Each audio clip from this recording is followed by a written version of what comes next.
मैं यतिवर्य कुमार विजय आप सभी दर्शकों का दैनिक यति राशिफल चैनल में हार्दिक स्वागत करता हूं और आप सभी को दिनांक 7 अक्टूबर से शुरू होने वाली नवरात्रि आपके लिए शुभ और मंगलकारी हो। आपके जीवन में अगर कोई समस्या, दुख, तकलीफ, कमी या किसी प्रकार का बंधन हो तो वो खुल जाए और सभी दुख तकलीफें समाप्त हो जाए और आप पर और आपके पूरे परिवार पर माँ का आशीर्वाद प्राप्त हो। यह मैं आपके लिए हार्दिक शुभकामना देता हूँ। आज मैं आपको इस वीडियो में इस नवरात्रि में यह जो नवरात्रि 7 अक्टूबर से शुरू हो रही है, इस नवरात्रि के विषय में संपूर्ण जानकारी दूंगा। 9 दिन में दुर्गा माता के 9 रूपों के पूजन के विषय में बताऊंगा और नवरात्रि में घट स्थापना का शुभ मुहूर्त और पंचांग दोनों बताऊंगा। साथ ही नवरात्रि में भूलकर भी क्या काम और गलतियां नहीं करना चाहिए, यह भी मैं आपको बताऊंगा। अब बढ़ते हैं आगे और जानते हैं कि इस नवरात्रि में कैसे और क्या करके माँ का आशीर्वाद आप प्राप्त कर सकते हैं। तो सबसे पहले मैं 9 दिनों में पूजा जाने वाले जो 9 रूप होते हैं माता का, उनका एक श्लोक पढ़ूंगा, बोलूंगा। मगर यह जो श्लोक का मैं ध्यान धरूंगा और माँ का आशीर्वाद मिले ऐसी प्रार्थना करूंगा। अगर आप भी चाहे तो माता का ध्यान धरकर अपने हाथ जोड़कर मेरे साथ आप यह श्लोक बोल सकते हैं, तो अवश्य ही बोले या फिर शांत मन से हाथ जोड़कर बैठे और मैं श्लोक बोलूंगा, आप शांति से सुने और माँ का ध्यान करें। फिर आगे बढ़ेंगे और नवरात्रि के बारे में जानकारी देखेंगे। मेरा यह वीडियो खास करके नवरात्रि स्पेशल है, इसको पूरा ध्यान से देखें और अगर वीडियो अच्छा लगे तो माता का आशीर्वाद पाने के लिए नीचे कमेंट बॉक्स में आप जय माता दी या जय माँ दुर्गा या जय माँ अम्बे या आप माता जी के नाम की जयकारा जरूर लिखें। और अब आप तैयार हो जाए, हाथ जोड़े। मैं नव दुर्गा माता का जो नवरात्रि में बोलकर श्लोक बोलकर माता जी का आह्वान किया जाता है या उनका ध्यान धरा जाता है, यह मैं करूंगा। आप भी मेरे साथ में बोल सकते हैं। अगर बोल नहीं सकते तो मैं बोल रहा हूं, आप ध्यान से हाथ जोड़कर सुने। प्रथम शैलपुत्री च द्वितीयं ब्रह्मचारिणी तृतीयं चंद्रघंटेति कुसुमांडेति चतुर्थकं पंचम स्वदमातेति षष्ठं कात्यायनीति च सप्तम कालरात्रि महागौरीति चाष्टमं नवम सिद्धिदात्री च नवदुर्गा प्रकीर्तिताः। जय माता दी। नवम जो ये 9 दुर्गा माता का अभी श्लोक पढ़ा, ध्यान धरा, यह नवरात्रि के आगमन के 9 माता के आह्वान के लिए या उनका आशीर्वाद प्राप्त हो इसके लिए था। आगे बढ़ने से पहले मैं आपसे एक छोटा सा विनम्र अनुरोध करना चाहता हूं कि अगर आपने अभी तक मेरे चैनल को सब्सक्राइब नहीं किया है तो आप नीचे लाल बटन जो है सब्सक्राइब का, उसको दबा करके पहले चैनल को सब्सक्राइब करें और फिर घंटी के बटन को भी दबाएं, ताकि जैसे ही मेरा कोई नया वीडियो पोस्ट होता है तो आपको तुरंत सूचना मिल जाए और आप उसको सबसे पहले देख सके। इसके अलावा आप मेरे से अगर फोन पर संपर्क करना चाहते हैं तो केवल रविवार के दिन में 10 बजे से 11 बजे के बीच में फोन नंबर आप स्क्रीन पर देख रहे हैं 9462575291, यह नंबर जो स्क्रीन पर देख रहे हैं, इस नंबर पर केवल रविवार को दिन में आप 10 बजे से 11 बजे के बीच में फोन करें। बाकी दिनों में आप मेरे को फोन ना करें। और अगर आप मेरे व्हाट्सएप के दैनिक यति राशिफल जो वहां पर व्हाट्सएप पर है, वहां पर मैं पर डे का लिखित में दैनिक राशिफल पोस्ट करता हूं। अगर आप उससे जुड़ना चाहते हैं तो मैंने नीचे डिस्क्रिप्शन बॉक्स में व्हाट्सएप ग्रुप का लिंक लिख दिया है या लिख दूंगा। अब मैं उसमें आप क्लिक करके आप मेरे राशिफल के ग्रुप से जुड़ सकते हैं। लेकिन वहां पर मैं कोई ज्योतिषीय चर्चा नहीं करता, कोई कुंडलियां नहीं देखता व्हाट्सएप पर, इसलिए आप अपना जन्म डिटेल या कोई दूसरे मैसेज आदि उसमें भेजे ना। आप मेरे ज्योतिष का मजा ले, आनंद ले। अगर आप जुड़ना चाहते हैं तो नीचे डिस्क्रिप्शन बॉक्स में जरूर देखें और मेरे ग्रुप से जुड़ जाएं। अब देखते हैं नवरात्रा के बारे में थोड़ा जानकारी, नव दुर्गा माता के बारे में भी थोड़ा जानकारी कर लेते हैं। पहले हिंदू संस्कृति में देवी दुर्गा को आदि शक्ति के नाम से भी जाना जाता है। शक्तिदायिनी माँ दुर्गा की पूजा अर्चना के लिए साल के 2 पखवाड़े बेहद महत्वपूर्ण माने जाते हैं। एक चैत्र नवरात्रा और दूसरा शारदीय नवरात्रा होता है। चैत्र नवरात्रा चैत्र माह में मनाया जाता है और शारदीय नवरात्रा जो है आश्विन माह में यानी आशोज महीने में मनाया जाता है। नवरात्रि के समय जब जगत जननी माँ दुर्गा की पूजा आराधना की जाती है तो कष्टों और जीवन की परेशानियों का हरण करने के रूप में इसको मनाया जाता है।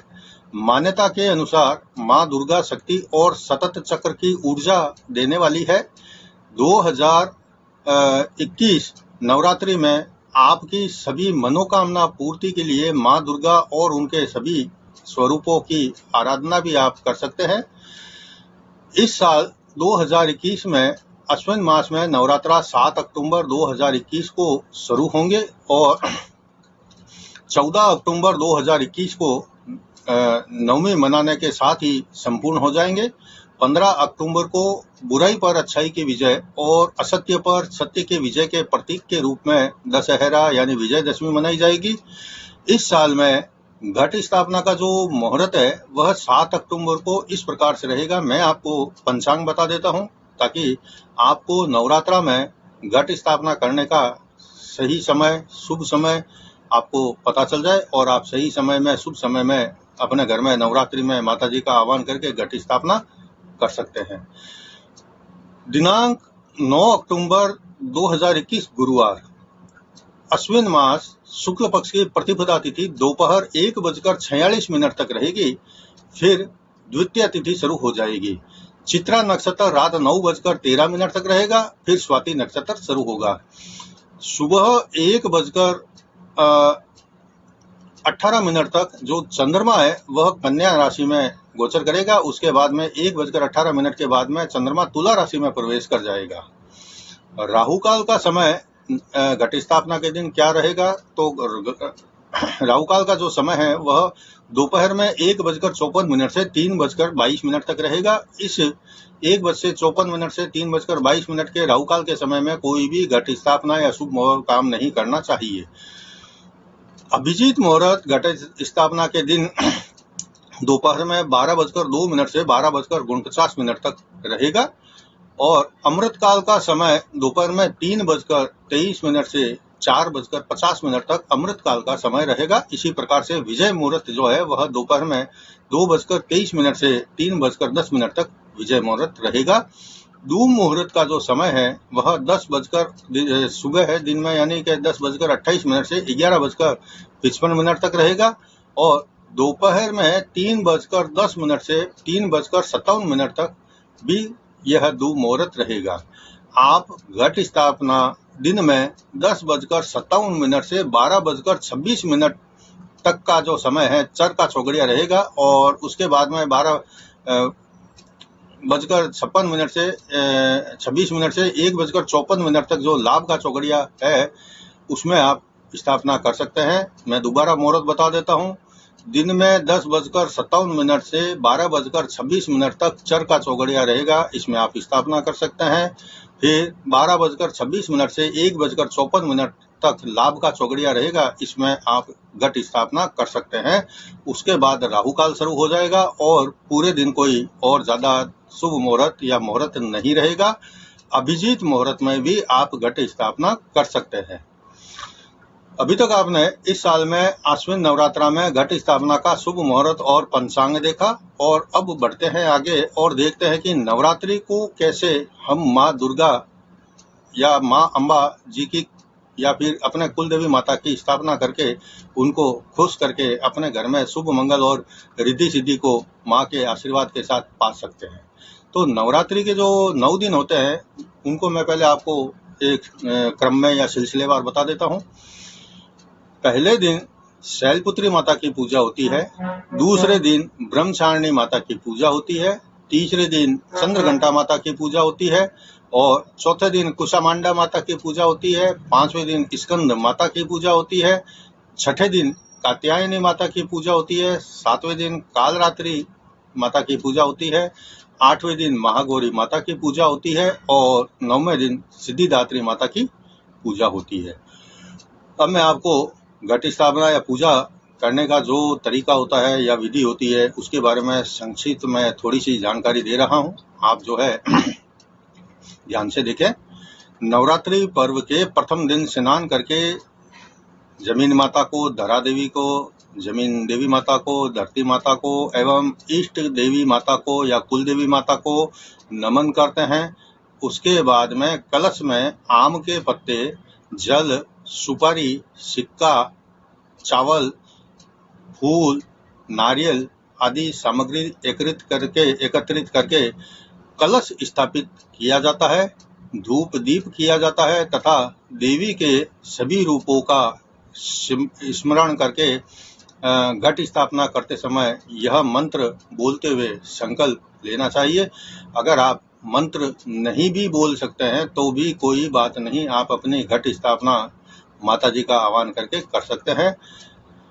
मंत्र घट स्थापना करते समय क्या बोलना चाहिए यह मैं आपको अभी बता देता हूँ। ओम विष्णुर्विष्णु विष्णु अद्य ब्राह्मणो वयसः परार्धे श्री श्वेतवाराह कल्पे जम्बूदीपे भारतवर्षे। अपना नाम लेना है, संवत्सर का नाम लेना है कि संवत्सर कौन सा चल रहा है।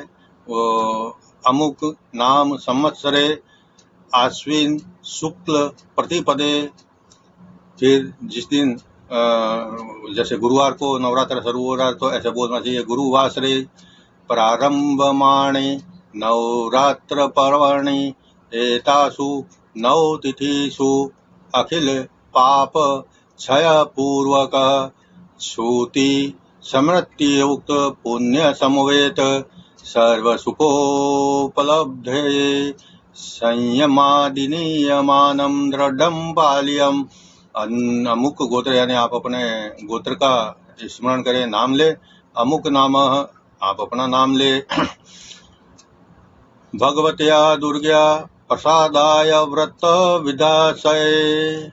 अगर आप मंत्र नहीं पढ़ना चाहते हैं तो आप बिना मंत्र के ही गंगा यमुना कावेरी गोदावरी नर्मदा आदि इन पवित्र नदियों का ध्यान धरें और साथ ही वरुण देवता का भी ध्यान करना चाहिए। इसके बाद कलश के मुख पर कलावा बांधे और फिर एक कटोरी से कलश को ढक देना चाहिए। इसके बाद ढकी हुई कटोरी में जो या कुछ अनाज भरकर पहले जो भर दे तो ज्यादा अच्छा है, उस नारियल को कटोरी के ऊपर लाल कपड़े में लपेटकर और मोली से बांधकर रख देना चाहिए। फिर उस नारियल को जौ से भरी हुई कटोरी के ऊपर जब स्थापित कर देंगे तो यह समझना चाहिए कि घट स्थापना आपकी हो गई। नवरात्रि के अंतिम दिन कलश का जो जल रहता है उसको पूरे घर के अंदर सभी कमरों में, सभी जगह, सभी दिशाओं में थोड़ा थोड़ा करके छिड़क देना चाहिए। इससे घर का शुद्धिकरण हो जाता है। नेगेटिविटी या नेगेटिव ऊर्जाएं घर से बाहर चली जाती है, पॉजिटिव ऊर्जा घर में आती है। और फिर 9वें दिन छोटी छोटी 9 कन्याओं को भोजन प्रसाद आदि दक्षिणा आदि देकर नवरात्रि का समापन करना चाहिए। नवरात्रि के प्रत्येक दिन कुछ अनुष्ठान भी किए जाते हैं। प्रत्येक दिन के महत्व अलग अलग होते हैं। पहले 3 दिन में घट स्थापना को समर्पित होते हैं। इन दिनों में मिट्टी के एक पात्र को लेकर उसमें जौ बोए जाते हैं। यह घट स्थापना के रूप में भी माना जाता है। चौथा, पांचवा और छठा यह 3 दिन ज्ञान और समृद्धि और धन की देवी मां लक्ष्मी को समर्पित किए जाते हैं। 7वां और 8वां दिन, इन दिनों के दौरान सरस्वती माता की पूजा की जाती है। भक्त जो है वह देवी बुद्धि और ज्ञान हासिल करने के लिए पूजा करते हैं। यज्ञ यानी नवरात्रि के 9वें दिन या 8वें दिन हवन आदि भी किया जाता है। कोई अष्टमी को, दुर्गा अष्टमी को करते हैं, कोई रामनवमी को करते हैं। यानी हवन भी नवरात्रि में करना, अंतिम दिनों में करना अच्छा माना जाता है। और इस दिन 9 बालिकाओं को पवित्र भोजन पकाकर खिलाया जाता है। माता को भी भोग लगाया जाता है और कन्याओं को भोजन करने के बाद में थोड़ा दक्षिणा आदि देकर उनको खुशी खुशी से विदा किया जाता है। इन कन्याओं को देवी माता का रूप मानकर इनको भोजन करवाना चाहिए कि 9 देवी जो है दुर्गा के 9 रूप वाली देवियों ने आज हमारे घर में नवरात्रि के अंतिम दिन आकर भोजन अरोगा और हमें आशीर्वाद दिया। महानवमी यानी कि राम नवमी के ये सारे नियम पालने के साथ ही जो नवरात्रा है वह समाप्त हो जाता है। कुछ लोग इस दिन भी जो है दसवीं तिथि को भी विजयदशमी के दिन भी कन्याओं का भोजन करवाते हैं। नव दुर्गा माता के माध्यम से 9 ग्रह शांत हो जाते हैं। देवी के 9 रूपों के माध्यम से 9 ग्रह जो इस प्रकार होते हैं, सूर्य, चंद्र, मंगल, बुध, गुरु, शुक्र, शनि, राहु और केतु, इनकी शांति भी हो जाती है घर के अंदर। नवरात्रि के अंदर जो माता के आगमन की या उत्पत्ति की जो शास्त्रों के अंदर कथा कही गई है, कहानी कही गई है या उनका जो बताया गया है विवरण, वो मैं आपको संक्षिप्त में थोड़ा सा बता देता हूँ। मानते हैं कि महिषासुर जो नामक एक दैत्य था, देवताओं को अत्यधिक पीड़ित, आतंकित करके रखता था। अपने बचाव का उपाय न देखकर देवराज इंद्र के नेतृत्व में देवताओं ने ब्रह्मा जी के पास पहुंचकर अपनी रक्षा की गुहार लगाई। तब ब्रह्मा जी की सलाह से देवताओं ने अपनी अपनी शक्तियां प्रदान कर उनके सम्मिलित रूप से एक अदम्य शक्ति यानी देवी का सर्जन किया। शक्ति स्वरूपा सिंहवासिनी वह देवी लगातार 9 दिनों तक महिषासुर नामक जो दैत्य था उसके साथ में भयानक युद्ध करती रही। अंत में 10वें दिन देवी उसे मार पाने में सफल हो सकी। जब तक 9 दिनों तक देवी महिषासुर से युद्ध करती रही, सभी स्त्रियां और पुरुष उस सिंह वाहिनी की पूजा अर्चना भी करते रहे। महिषासुर के वध से प्रफुल्लित होकर उन्होंने कन्याओं को खिलाकर दान दक्षिणा दी। इसी परंपरा का जो निर्वाह है वह हर साल अब तक नवरात्रि में किया जाता है।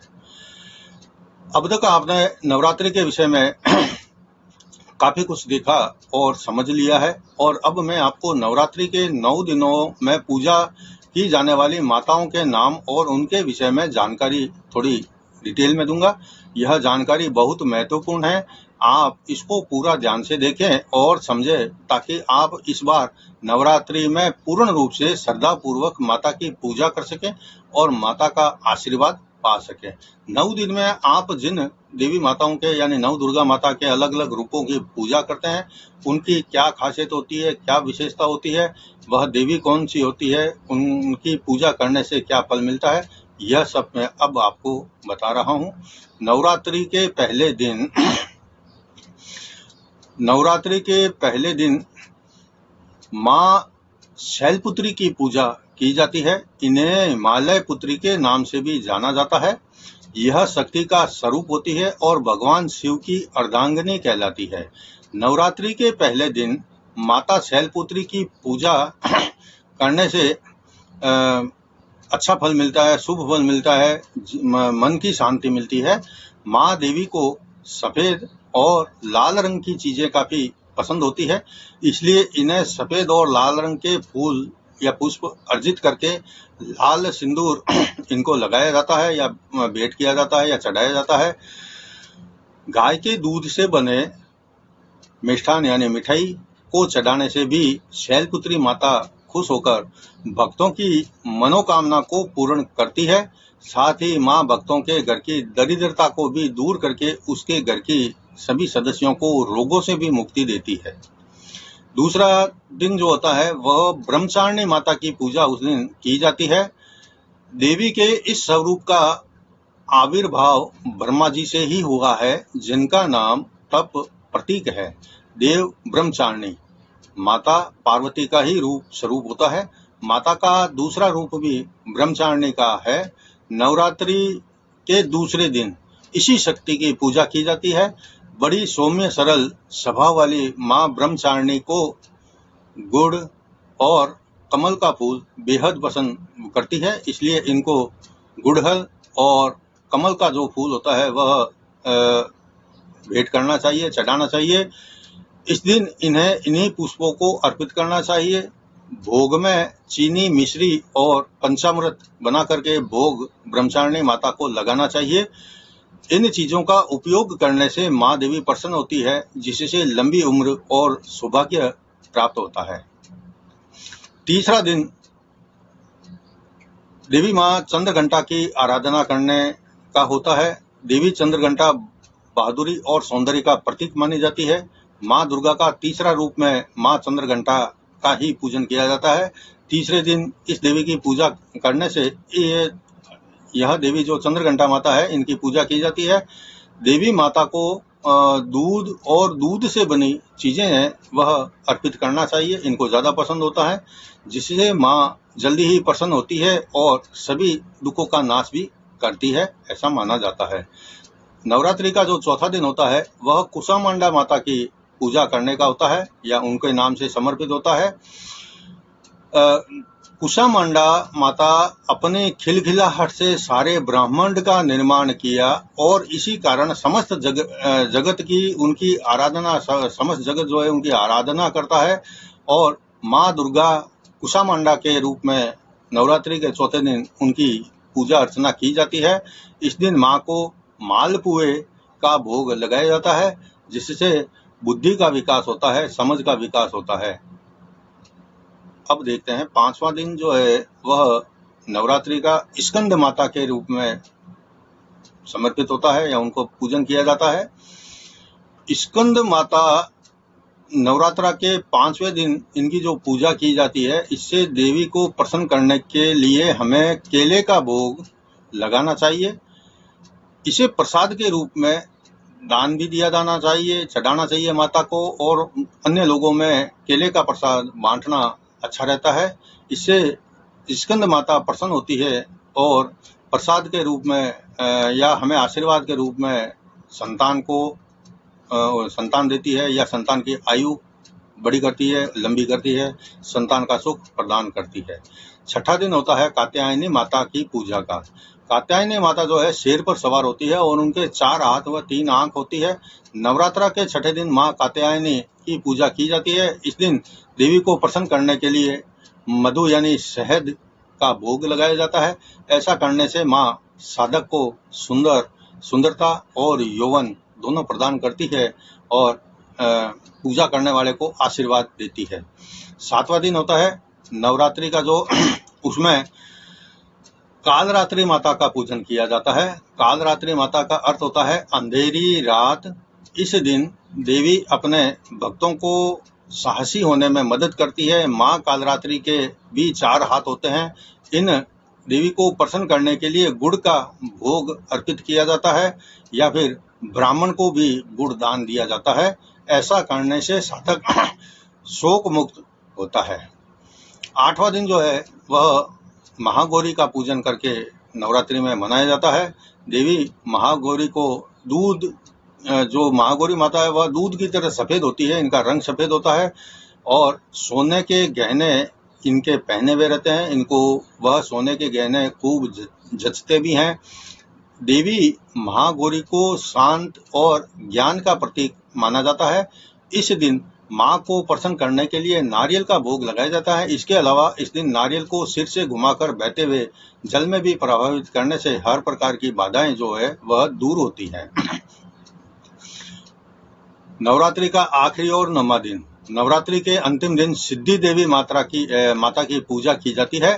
कहा जाता है कि देवी सिद्धि रात्रि में 8 सिद्धियां होती है। यह देवी कमल के फूल पर बैठती है या वहां निवास करती है और इन्हें सभी संतों, योगियों, साधकों और सिद्ध लोगों के द्वारा पूजा जाता है। इस दिन माता को नैवेद्य का भोग लगाया जाता है, जिससे घर में पूरे साल अपार संपदा बनी रहती है। इसलिए सिद्धिदात्री माता की पूजा 9वें दिन करना चाहिए और 9 कन्याओं को भोजन करवाना चाहिए, उनको दक्षिणा देनी चाहिए। पूरा साल घर के अंदर रिद्धि सिद्धि सुख संपदा बनी रहती है। अब मैं आगे आपको नवरात्रि में क्या क्या नहीं करना चाहिए, क्या भूलकर भी नहीं करना चाहिए, ऐसा करने से माता जो है वह रूठ जाती है और घर के अंदर कलेश और अमंगल की स्थिति साल भर बनी रहती है। तो मैं यह बताऊंगा कि आपको नवरात्रि के दिन क्या नहीं करना चाहिए, क्या करना चाहिए। नवरात्रि में जो श्यामा तुलसी नामक पौधा होता है तथा इसकी माला यानी पौधा, पत्ते या उसकी माला या फिर सफेद चंदन का प्रयोग किसी भी देवी के लिए नवरात्रि के अंदर नहीं करना चाहिए। पुष्प में लाल, पीला, सफेद रंग के फूल आप उपयोग कर सकते हैं। बाकी और सभी जो खुशबूदार है वह फूल भी आप अर्पित कर सकते हैं, लेकिन ये जो जंगली फूल होते हैं या बनावटी फूल होते हैं प्लास्टिक आदि के, इस प्रकार के फूलों का उपयोग नहीं करना चाहिए। केवल नवरात्रि के दौरान ही आप शाकाहारी रहे और हल्का खाद्य पदार्थ लें। इस प्रकार से नहीं, शाकाहारी आपको साल भर या उम्र भर रहना चाहिए। माता के अगर आप भगत हैं और माता की कृपा आप पाना चाहते हैं तो आपको हमेशा शाकाहारी जीवन जीना है और नवरात्रि के दिनों में विशेषकर व्रत आदि करें और या फिर हल्का जो है कोई भोजन में खाद्य पदार्थ जो है वह खाएं। नवरात्रि में जो मांस मदिरा खाने पीने वाले लोग हैं उनको तो कम से कम नवरात्रि के 9 दिन में मांसाहार से बचना चाहिए, शराब, नशे की किसी भी लत से बचना चाहिए। यह मैं आपको जानकारी दे रहा हूँ। जो लोग दुर्गा सप्तशती का पूरा पाठ समय की व्यस्तता के कारण नहीं कर पाते हैं, वो लोग सप्तश्लोकी का पाठ कर सकते हैं। यह दुर्गा सप्तशती के समान ही जो लाभ देता है। सप्तश्लोकी का पाठ भी दुर्गा सप्तशती के पाठ के समान होता है और उनका फल भी अच्छा मिलता है। दुर्गा सप्तशती में 13 अध्यायों और 700 श्लोकों और उनके मंत्र है। दुर्गा सप्तशती का अनुष्ठान बहुत पवित्र माना जाता है और यह कहा जाता है कि इस श्लोक का जाप पूरे मन और विश्वास के साथ करता है, उसकी सभी मनोकामनाएं पूर्ण होती है तथा मोक्ष प्राप्ति का मार्ग मिलता है। यह श्लोक दुर्गा सप्तशती के जैसा ही लाभ देता है। यह थी आज के वीडियो में इस साल में अश्विन मास में नवरात्रि के विषय में संपूर्ण जानकारी जो आपने देखी है। और अगर मेरा वीडियो आपको पसंद आया है तो आप वीडियो के कमेंट बॉक्स में माँ दुर्गा, जय माँ दुर्गा, जय माँ अम्बा या कुलदेवी माता के नाम की जयकारा, या फिर सबसे अच्छा है कि आप कमेंट बॉक्स में जाकर जय माता दी, बस इतना लिख दें। माता जी का आशीर्वाद मिलेगा। माता जी का आशीर्वाद पाने के लिए आप नीचे कमेंट बॉक्स में जय माता दी जरूर लिखें।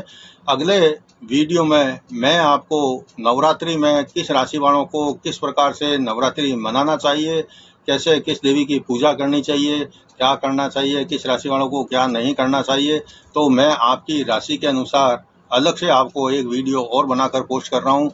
मेरे पर ज़्यादातर मैसेज आते हैं कि इस प्रकार की वीडियो बनाओ, नवरात्रि हम कैसे मनाएं। पिछले 2 साल से तो लॉकडाउन, कोरोना महामारी फैली, पूरा परिवार दुखी रहा, अभावों से ग्रस्त रहा, तो हर राशि वालों के लिए अलग अलग कैसे नवरात्रि मनाई जानी चाहिए, मेरे को इस विषय में वीडियो बनाने का लोगों ने अनुरोध किया। तो यह वीडियो मैं आप सभी के लोगों के सुविधा के लिए, आप सभी के अनुरोध के आधार पर मैं बनाकर अगला वीडियो पोस्ट करूंगा। तब तक जय जिनेंद्र।